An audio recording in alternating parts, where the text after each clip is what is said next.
Hello everyone and welcome to my channel, and today I will be reading an Arlecchino Listener by me. So let's get into it. There were many times where you were glad that you were with Arlecchino.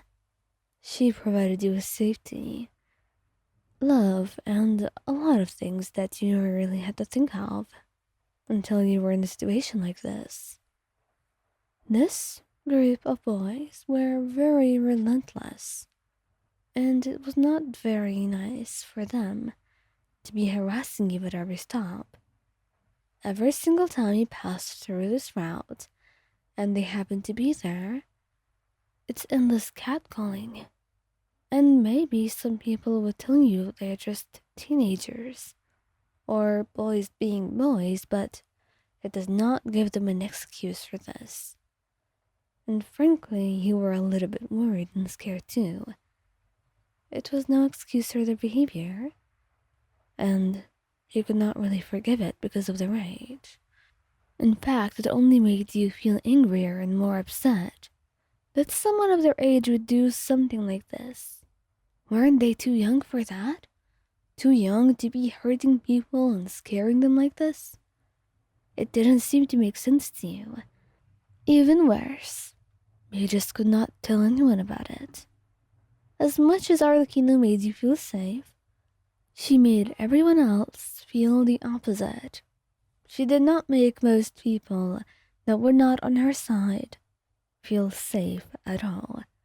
In fact, you would even go as far as to say that safety would be a foreign concept to them, with Arlecchino just being Arlecchino. There was no other way to explain it, really. Her spying network, or the way that she was so scary and intimidating, or the fact that it would not take more than a snap of her fingers to wipe most people out.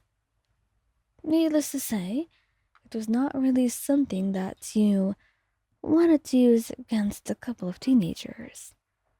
However, when your courage was not really helping you in any way, you decided that maybe, just maybe, Arlecchino had a point about her tactics with people. Sometimes, diplomacy was not everything. Sometimes you had to resort to other methods that were faster and much more effective. And that's why, nervously, after you got up from your work, you called her and told her you needed her to walk you home. And though she was happy to do that, she was a little bit on the edge. Is everything fine, sweetheart? Are you certain that nobody's bothering you? Oh, Arlie, I am. You have to trust me on that. I'm perfectly fine. I promise. I'm not really... Well, I'm not feeling bad. That's all you need to know. I will need to know more than that. But fine. I will let it go. For now. I'll meet you there, she said. And so, after waiting for a little bit, she was there, just as she had promised, and she wrapped an arm around your waist, kissing your cheek gently, before she began to walk on. Her presence was completely different to yours. While you were mostly unassuming and meek in your nature, Arlecchino was demanding, and her presence was rather oppressive, like a black hole of sorts. You really did not have the best words for it, but it was the best way that lined up with her, and she found it a little bit funny when you told her that. So, a black hole it is. And when you do pass by those boys, you don't really dare say a single word. You don't want to bother her, or tick her off and make her mad at some unassuming teenage boys. Although they very well deserve some anger in their direction, you would rather that anger not be from Arlecchino. She could be unpredictable, or scarily predictable in the worst of ways. So, you stayed silent, hoping that that would be your key to just having a peaceful day, and maybe her presence alone would be enough to ward them off. However, Arlecchino was not oblivious, nor was she an idiot. She noticed the way you shifted, the way that you were just behaving in an anxious manner. Anyone else may not have noticed, but she was sharp, and most of all, she knew you very well. She cleared her throat as she passed by the boys, then smiled menacingly. So, I see that you are having fun. I'm glad to hear that. However, my darling here has told me some quite unpleasant things. I would rather they be untrue. But if you bother my partner again, I'll make sure that the next couple of hours you spend will be akin to being on the surface of hell itself.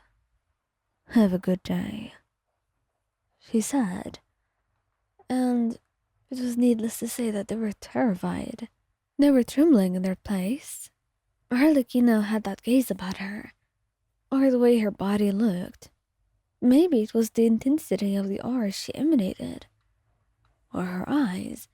There were many things you could think of when it came to you, that she was just so intimidating to the average person. And now she was threatening someone, actively. So no wonder they felt a little bit intimidated. It was natural. So, after you had passed by them, she wrapped her arm around you again, pulling you close and smiling softly. Sweetheart, next time, try not to hide things from me. I don't really appreciate that.